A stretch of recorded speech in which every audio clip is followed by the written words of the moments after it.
하나님의 말씀 보시겠습니다. 하나님의 말씀은 마태복음 26장 31절에서 46절까지의 말씀입니다. 마태복음 26장 31절에서 46절 말씀입니다. 제가 하나님의 말씀을 봉독합니다. 그때 예수께서 제자들에게 이르시되 오늘 밤에 너희가 다 나를 버리리라. 기록된 바 내가 목자를 치리니 양의 떼가 흩어지리라 하였느니라. 그러나 내가 살아난 후에 너희보다 먼저 갈릴리로 가리라. 베드로가 대답하여 이르되 모두 주를 버릴지라도 나는 결코 버리지 않겠나이다.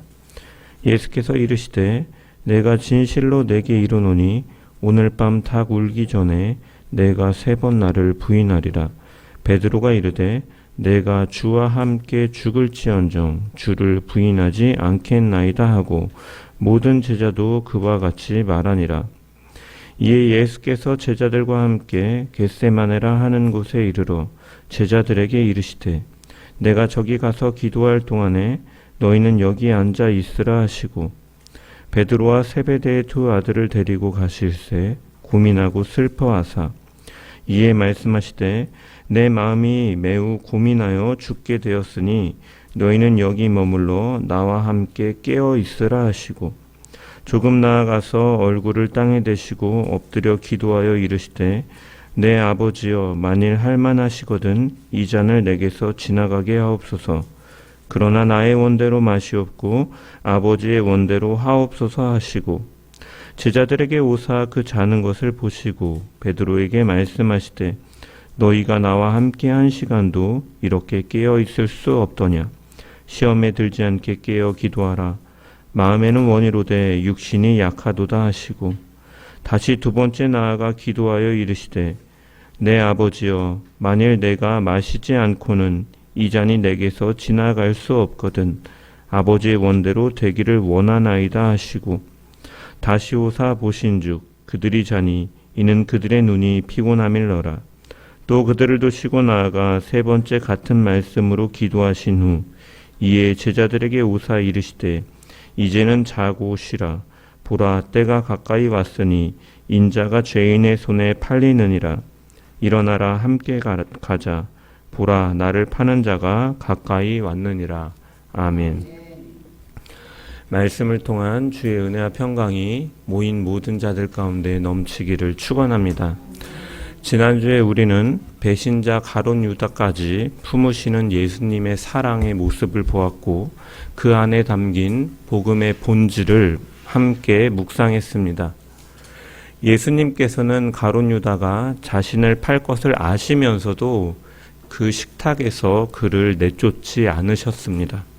오히려 그에게까지 마지막까지 회개할 기회를 주시는 주님의 모습을 살펴보았죠. 그래서 그 인간의 어둠과 완악함 그리고 그 자리에서 하나님의 은혜가 선명하게 드러나는 그 유월절을 준비하는 식탁은 그 죄와 은혜가 맞닿는 자리였고 그 자리에서 예수님께서는 새 언약으로 자신의 살과 피로써 새 언약을 세우실 것을 말씀하셨죠. 주님께서 흘리시는 그 피로 말미암아 하나님과 죄인 사이에 막힌 담이 허물어지고 구원의 문이 열리게 될 것을 주님은 말씀하신 것입니다. 오늘 본문은 바로 그 식탁이 끝난 이후에 벌어지는 일을 기록하고 있습니다. 은혜의 식탁에서 일어나자마자 제자들은 시험의 자리가 기다리고 있음을 보게 되죠. 31절에 보면은 예수님께서 이렇게 말씀하십니다. 그때 예수께서 제자들에게 이르시되 오늘 밤에 너희가 다 나를 버리리라. 얼마 전까지 주님의 사랑을 함께 먹고 마시던 제자들이 이제는 그 주님을 부인하고 떠날 밤이 가까이 왔음을 말씀하신 것이죠. 주님은 이러한 제자들의 실패를 미리 아시면서도 그들을 정죄하지 않으십니다. 오히려 넘어질 그들에게 회복의 약속을 주시는 주님입니다. 그래서 32절에 보면 내가 살아난 후에 너희보다 먼저 갈릴리로 가리라 라고 말씀하셨습니다. 이 말씀은 단순히 그 갈릴리라는 장소에서 만날 것임을 예고하시는 말씀 그 이상의 의미를 담고 있습니다. 갈릴리는 어떠한 곳입니까? 바로 제자들이 처음 주님을 만난 자리, 나를 따르라 부르심을 들었던 은혜의 출발점이었던 것이죠. 주님은 너희가 나를 부인하고 너희가 나를 버리겠지만 나는 다시 너희를 찾아가겠다. 너희가 무너질지라도 내가 너희를 다시 불러 세우리라 라는 뜻으로 이렇게 갈릴리로 먼저 가리라 말씀하시는 것입니다. 즉 주님은 제자들의 실패에 앞서서 회복의 자리를 미리 준비하신 것이죠. 그분의 은혜는 넘어짐 이후에도 여전히 유효함을 우리는 알 수가 있는 것입니다. 우리가 주님을 때로는 잊어도 주님은 우리를 잊지 않으시는 분이십니다. 그것이 바로 오늘 본문에 늘어나는 갈릴리의 약속인 것이죠. 그래서 우리는 이 말씀을 통해서 그 은혜를 깊이 깨닫고 그 은혜를 붙들고 살아가는 저와 여러분 되기를 소망합니다. 예수님께서는 제자들에게 오늘 밤에 너희가 다 나를 버리리라 라고 말씀하셨습니다. 이 말씀은 단순한 예언이 아니라 이미 구약 성경 속에 기록된 하나님의 구원 계획의 일부임을 드러내신 것이죠. 예수님께서는 스가랴 13장 7절의 말씀을 인용하시면서 내가 목자를 치리니 양의 떼가 흩어지리라 라고 말씀하셨습니다. 이 구절은 하나님께서 그 십자가를 통해서 구속의 역사를 이뤄가시는 과정 속에서 목자는 그 희생을 맡고 양들은 잠시 흩어지겠지만 그 일을 통해서 다시 하나님의 백성을 모으시겠다는 언약적 예언인 것이죠. 그래서 제자들의 실패조차도 하나님의 구속 계획 안에 포함되어 있음을 주님께서는 말씀하고 계신 거죠. 그래서 그들의 넘어짐은 끝이 아니라 은혜의 회복으로 나아가는 과정 가운데 있음을 주님은 말씀하신 것이죠. 그럼에도 불구하고 제자들은 이 예수님의 말씀의 깊이를 이해하지 못하였죠. 그래서 베드로는 이 예수님의 말씀을 듣고 즉시 반응하였습니다. 그는 성미가 급하고 마음이 뜨거운 제자였기 때문에 곧바로 주님의 말씀에 뭐라고 대답합니까? 33절에 보면 모두 주를 버릴지라도 나는 결코 버리지 않겠나이다 라고 장담하고 있죠. 여기서 결코라는 말은 절대로 그런 일이 일어나지 않겠다라는 것이에요. 그는 자신이 누구보다도 주님을 사랑하고 충성할 것이라고 확신하고 있는 거예요. 다른 제자들과 비교해봐도 자신이 신앙적인 면이나 열정적인 면에서 월등한 존재라고 생각했기 때문에 그는 그렇게 결코 절대로라는 극단적인 용어를 써가면서까지도 다 버릴지라도 언제든지 나는 주님을 버리지 않겠다라고 맹세하고 있는 것이죠. 그러나 예수님은 그를 향해 뭐라고 말씀하십니까? 오늘 밤 닭이 울기 전에 내가 3번 나를 부인하리라. 그럼에도 베드로는 예수님의 말씀을 듣고도 물러서지 않고 35절에 보면 뭐라고 말합니까? 주와 함께 죽을지언정 주를 부인하지 않겠나이다. 내가 주와 함께 죽을지언정 내가 주를 부인하지 않겠나이다 라고 말하고 있습니다. 이중적인 표현을 사용하고 있는데 내가 뭐뭐 할지언정 결단코 뭐뭐 하지 않겠습니다 라고 말하면서 자신의 강한 결심을 드러내고 있는 것이죠. 이처럼 그의 말 속에는 확신이 있었습니다. 나는 다르다. 나는 끝까지 주님을 따를 것이다 라고 여겼던 것이죠. 물론 그의 말에는 정말로 주님을 사랑했고 그 사랑의 진심이 담겨 있었죠. 하지만 문제는 마음의 진심이 아니라 그 확신을 갖는 근거가 무엇이냐라는 것이에요. 그 중심에는 베드로의 이 장담과 확신에는 무엇이 중심으로 오르고 있습니까? 모두 주를 버릴지라도 나는 결코 주님을 버리지 않을 것입니다. 내가 주와 함께 죽을지언정 주를 부인하지 않겠나이다. 내가 자기의 확신 속에서 그것을 근거로 삼아서 장담하고 있는 것이죠. 믿음의 고백 속에 자신이 너무 크면 그 신앙은 언제나 흔들리고 마는 것입니다. 왜? 인간의 의지는 사실은 연약하기 때문에 상황 앞에서 너무나 쉽게 바뀌어지기 때문이죠. 우리는 너무나 쉽게 변하는 갈대와 같은 존재입니다. 하지만 결코 변하지 않는 분이 계신데 그것은 바로 하나님이시죠. 하나님은 어제나 오늘이나 영원토록 변함없으신 분이고 그분만이 완전하신 분이신 것이죠. 그러므로 신앙의 이 핵심은 내가 얼마나 흔들리지 않느냐가 바로 신앙의 핵심이 아니라 내가 흔들릴 때에도 그 변하지 않는 하나님께서 나를 붙들고 가신다라는 것, 믿음에 있다라는 것입니다. 우리는 종종 믿음은 나의 결심이다라고 생각할 때가 있죠. 나는 흔들리지 않겠다. 나는 주님을 배신하지 않겠다. 이제는 절대 넘어지지 않겠다. 이러한 결심들은 분명 필요하고 신앙의 출발점이 될 수 있지만 이런 자신의 결심만으로는 이 믿음은 결코 오래 갈 수가 없는 것이죠. 결심은 내 마음에서 시작되지만 믿음은 하나님의 은혜에서 시작되는 것입니다. 믿음은 하나님의 선물이라고 성경에서 말씀하고 있는 것처럼 결심은 인간의 의지력으로 스스로를 다잡는 거지만 믿음은 하나님께 붙들려서 흔들리지 않는 상태를 가리키는 것이죠. 결심은 나의 상황이 평안할 때의 힘이 있어 보이지만 예상치 못한 풍랑이 닥치면 결심은 흔들리고 맙니다. 하지만 믿음은 그 상황이 흔들릴지라도 결코 흔들리지 않는 주님의 손길을 붙드는 것이죠. 풍랑 속에서 물 위를 걸어오시던 주님을 베드로가 바라보고 그 주님 나도 걷기를 원합니다라고 말하며 주님께 시선을 두었을 때 베드로는 걸었지만 그 시선을 주님에게서 떼자마자 그는 물속에 빠지고 말았죠.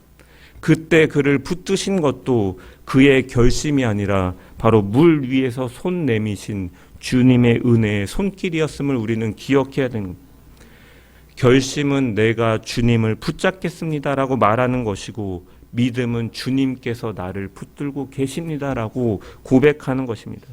결심은 내가 주님을 지켜야 됩니다라고 부담을 낳지만 믿음은 주님이 나를 지키신다라는 평안을 낳는 것이죠. 그래서 결심으로 시작한 신앙은 실패 앞에서 쉽게 무너지겠지만 은혜로 붙든 마음은 넘어져도 다시 일어서는 줄 믿습니다. 그 은혜로 날마다 서가는 저와 여러분 되기를 소망합니다. 주님께서는 제자들이 자신을 버릴 것을 알고 계셨습니다. 그럼에도 불구하고 정죄하지 않으셨습니다.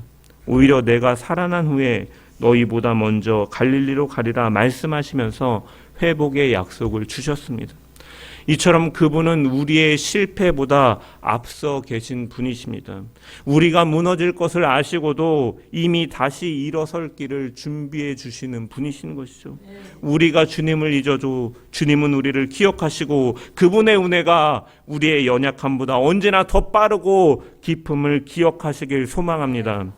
신앙의 길에서 우리는 종종 베드로처럼 자신 있게 말할 때가 있습니다. 그러나 현실 속에서 우리는 흔들리고 때로는 주님을 부인하고 실패를 경험합니다. 그럼에도 주님은 우리를 포기하지 않으시고 우리가 주님을 외면해도 주님은 우리를 찾아오시고 우리가 무너질 것을 아시면서도 은혜로 준비하시며 다시 일어설 은혜를 준비하시는 주님이신 줄 믿습니다. 그러므로 우리는 신앙생활을 하면서 자기의 확신 가운데 살아가는 것이 아니라 은혜의 확신으로 살아가야 될 줄 믿습니다. 나는 할 수 있다라는 신념으로 살아가는 것이 아니라 주님이 나를 붙드신다라는 믿음으로, 그 믿음이 바로 시험의 밤을 이기는 길이고 넘어진 자를 다시 세우는 복음의 능력인 줄 믿습니다. 그 믿음으로 서가는 주의 백성들 되기를 주의 이름으로 간절히 축원합니다.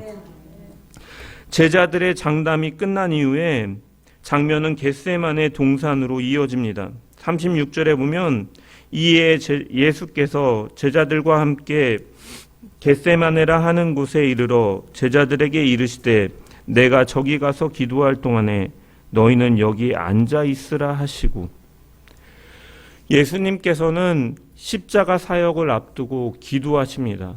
이 장면은 사복음서 모두가 기록하고 있는데 마태와 마가는 겟세마네 동산에서 기도하고 계시다라고 언급하고 있고 누가는 감람산에서 기도하는 것으로 기록하고 있습니다. 이것은 감람산은 큰 지명이고 겟세마네는 감람산 안에 포함된 이 동산으로서의 작은 지명입니다. 이 겟세마네라는 이 지명은 히브리어로 기름을 짜는 곳이라는 의미를 가지고 있습니다. 감람나무의 열매가 눌려서 기름이 흘러나오는 것처럼 예수님께서는 이곳에서 자신의 영혼이 하나님의 뜻 앞에서 눌려지고 짜내지는 듯한 고통을 겪으신 자리였던 것이죠. 37절은 이렇게 말씀하고 있습니다. 예수께서 베드로와 세베대의 두 아들을 데리고 가실새 고민하고 슬퍼하사. 여기 고민하다라는 말을 원문으로 보면은 디아타레소라는 말인데 마음의 깊은 곳까지 격동하고 괴로워하다라는 의미의 단어입니다. 그리고 슬퍼하다라는 말은 아데모네인이라는 말인데 매우 슬퍼해서 매우 근심하는 상태를 가리키는 말이죠. 예수님께서는 하나님이셨지만 또한 동시에 완전한 인간으로 이 땅에 오신 분이었습니다. 그분은 십자가의 죽음을 앞두고 그 인간이 그 죽음 앞에서 느낄 수 있는 모든 공포와 슬픔을 다 경험하셨습니다.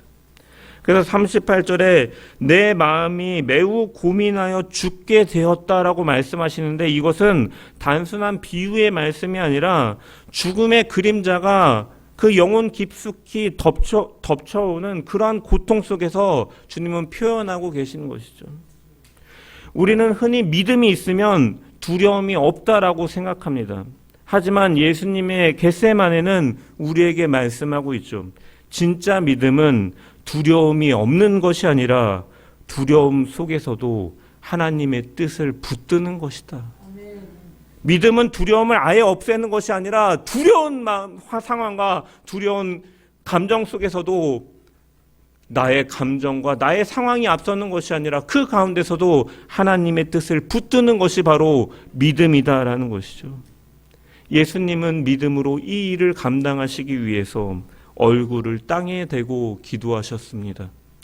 유대인들에게 있어서 얼굴을 땅에 대고 기도한다라는 것은 절박한 상황에서 간절하게 기도할 때 나오는 표현인 것이죠.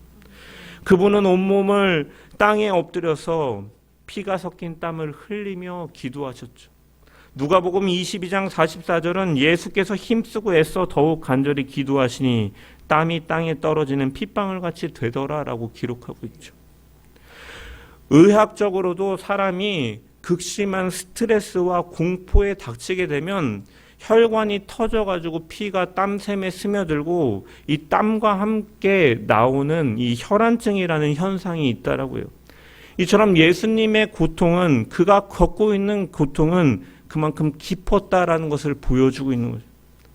그러한 상황 속에서 예수님은 이렇게 기도하십니다. 그렇기 때문에 39절에 보면은 내 아버지여 만일 할만하시거든 이 잔을 내게서 지나가게 하옵소서.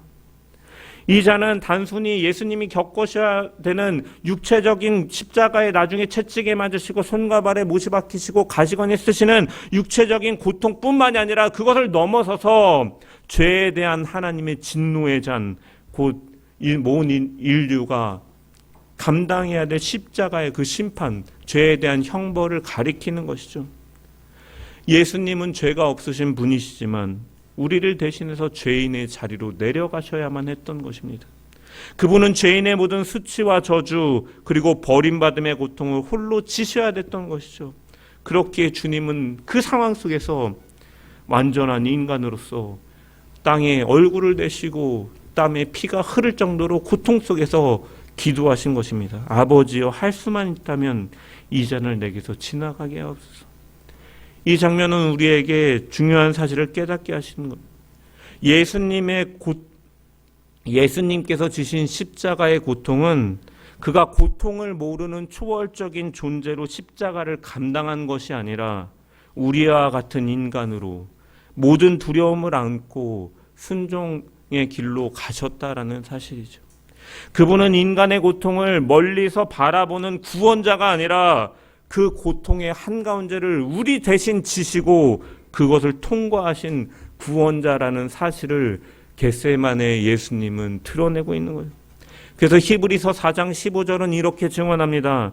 우리에게 있는 대제사장은 우리의 연약함을 동정하지 못하실 이가 아니요 모든 일에 우리와 똑같이 시험을 받으신 이로되 죄는 없으시니라. 그분은 우리의 고통을 아시고 우리의 모든 것을 체휼하신 분이신 것이죠. 하지만 인간으로서 그 두려움 앞에 서신 주님의 기도는 거기서 멈추지 않았습니다. 이 잔을 내게서 지나가게 하옵소서 해서 멈추는 것이 아니라 그분은 이어서 이렇게 기도하시죠. 그러나 나의 원대로 마시옵고 아버지의 원대로 하옵소서 기도하셨습니다.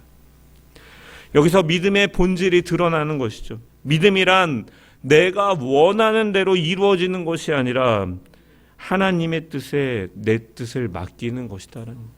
그리고 기도는 내가 원하는 것을 하나님 들어주소서라고 말하는 것이 아니라 그 하나님의 뜻을 깨닫게 하고 내 삶을 그분의 뜻에 맞추는 것이다라는.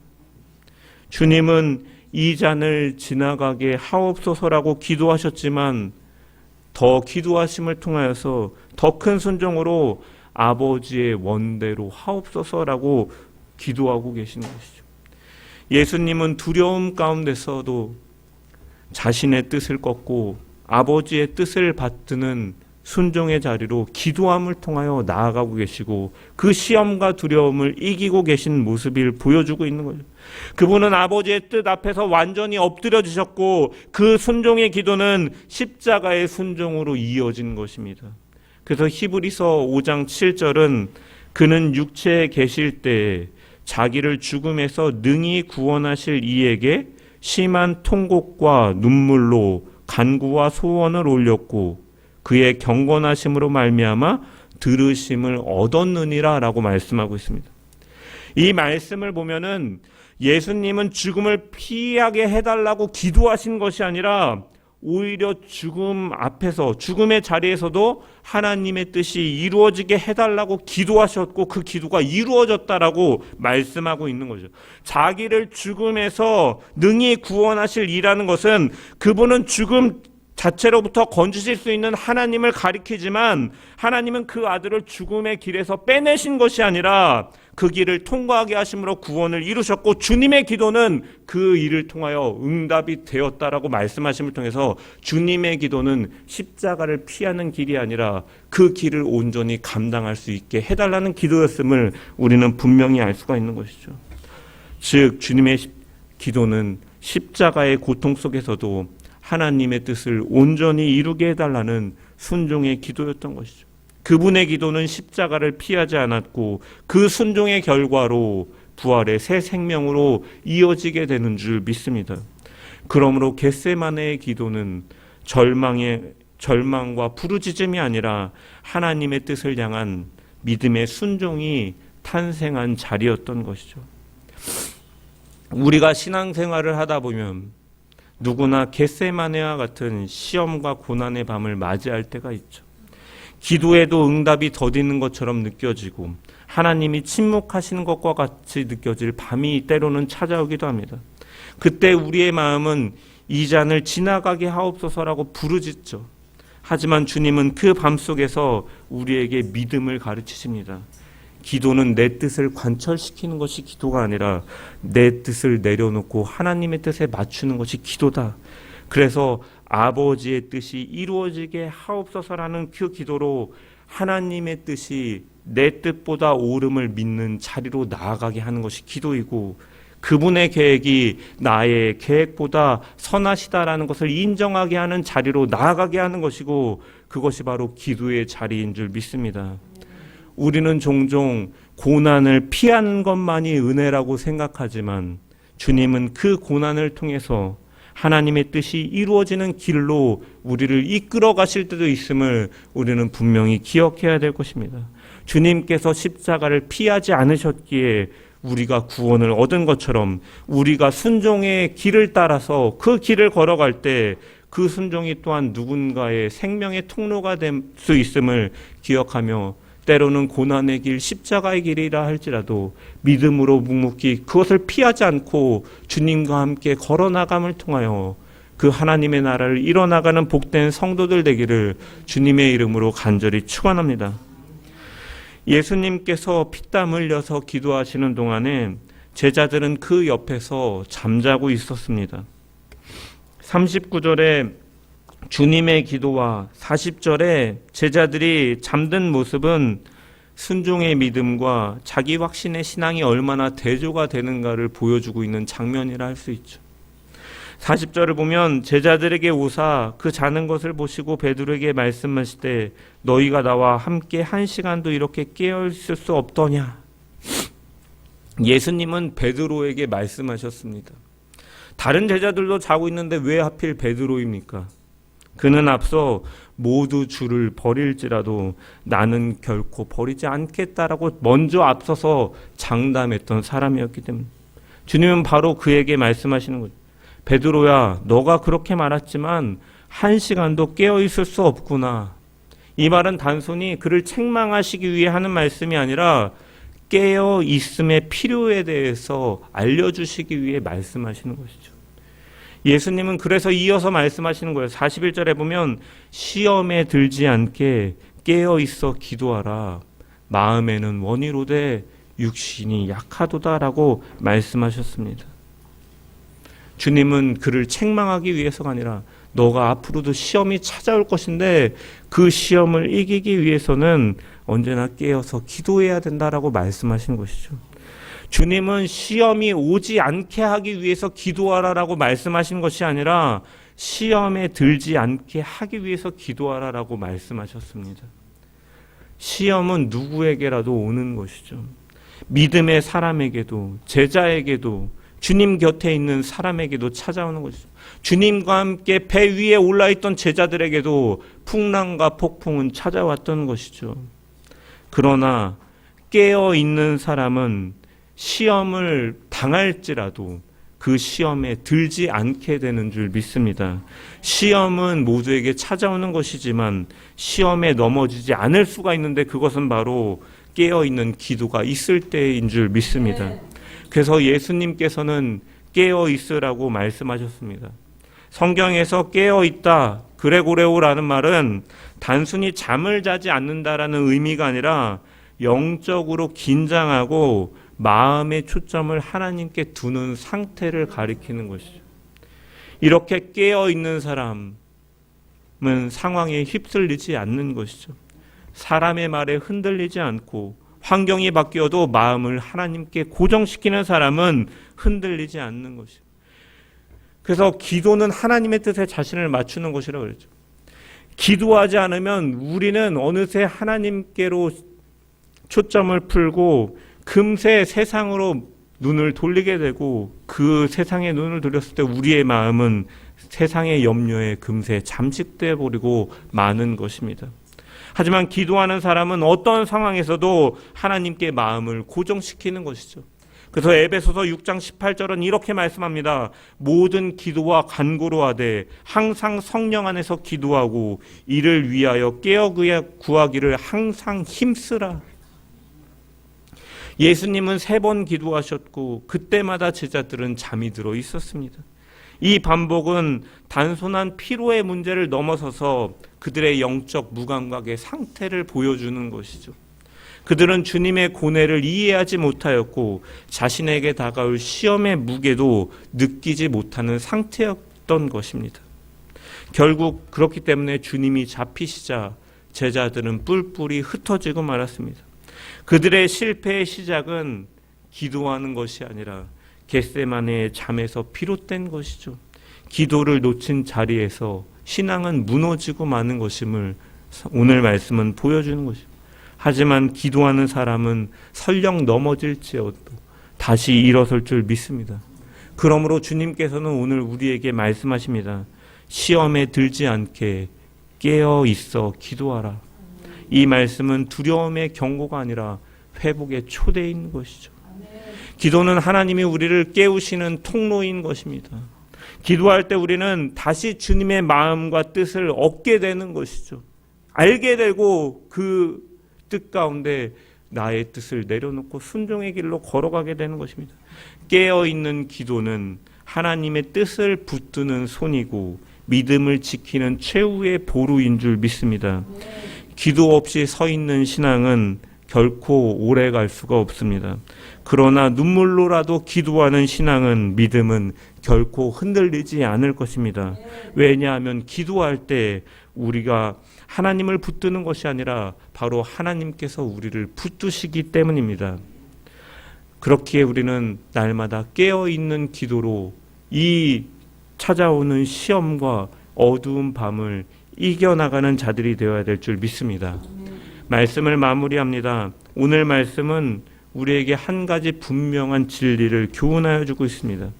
은혜는 언제나 실패보다 앞선다라는 사실이죠. 예수님은 제자들의 실패를 미리 아셨습니다. 하지만 그들을 정죄하지 않으시고 먼저 회복의 그 자리를 말씀하고 계시죠. 내가 살아난 후에 너희보다 먼저 갈릴리로 가리라. 이 말씀은 단순히 재회의 약속만을 가리키는 것이 아니라 너희가 나를 버려도 내가 너희를 찾아갈 것이다.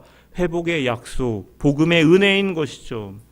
주님은 그곳에서 나를 따르라 부르심을 받았지만 한번 실패했던 제자들, 도망쳤던 제자들에게 다시금 사명을 회복시키시고 내 양을 먹이라, 내 양을 치라, 내 양을 먹이라, 다시 한번 사명을 회복시켜 주시는 것이죠. 이처럼 주님은 실패한 제자들을 버리지 않으시고 무너진 자리를 은혜의 출발점으로 바꾸시는 분이십니다. 우리는 주님을 사랑한다고 말하지만 베드로처럼 삶 속에서 때로는 넘어질 때가 많이 있죠.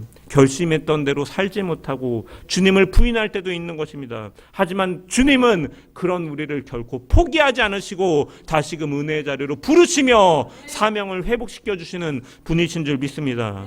그 주님을 기억하면서 그 주님을 붙들고 그 은혜를 붙들고 살아가는 자들 되기를 주의 이름으로 간절히 축원합니다. 그 주님을 붙들기 위해서 우리는 무엇을 해야 됩니까? 그 은혜를 붙들기 위해서 무엇을 해야 됩니까? 바로 상황과 그 고난 속에서도 주님께서 기도함을 통하여서 자신의 상황과 뜻과 고난을 뛰어넘어 하나님의 뜻에 순종하신 것처럼 우리가 기도함을 통하여 주님의 은혜를 붙드는 자 되기를 간절히 축원합니다. 깨어있는 기도는 두려움을 없애는 기도가 아니라 두려움 속에서도 주님의 뜻을 붙드는 것임을 믿고 우리의 마음을 하나님께로 고정시키는 능력이 되는 줄 믿습니다. 그러므로 겟세마네의 주님처럼 두려움 속에서도 순종하며 깨어있는 기도로 믿음을 지켜내 나가는 모든 성도들 되기를 주의 이름으로 간절히 축원합니다.